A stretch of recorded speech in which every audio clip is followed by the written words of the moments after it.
Hey guys, so you'll remember a few videos back I talked about an organization known as Sunshine Communities.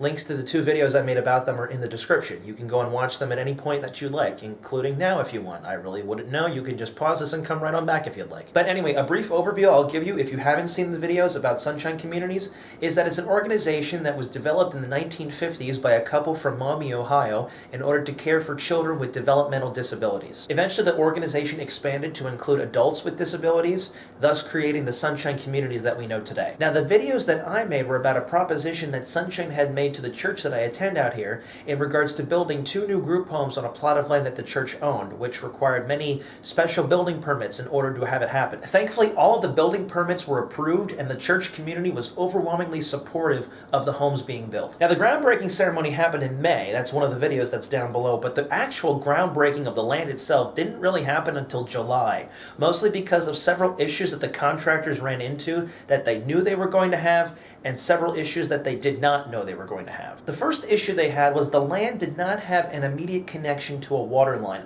The water line ended right where the last house on the block sits, so they had to build out from the main road to the south, bring the water line up in order to have water feed into that plot of land. This pushed the actual groundbreaking of the land back because they had to do all the pipe work under the road first. The second, and maybe the more serious issue that the contractors ran into, was the land itself. Now, in the year prior to Sunshine's purchase of the land, whenever I would drive by the land that we're talking about after a large rainstorm, it would become pretty much like a swamp. There would be giant puddles of water on the side of the road and throughout the land itself. The contractors apparently did not know that when they started construction and really had to boost the foundations in order to prevent them from becoming pretty much flooded. To give you perspective on how the process is going so far, here's a picture of what the land looked like roughly around the groundbreaking ceremony, and here's a picture from last week, taken roughly around the same vantage point. So progress is happening. I'm excited, the church is really excited, the faculty at the school are also excited for when these new homes open,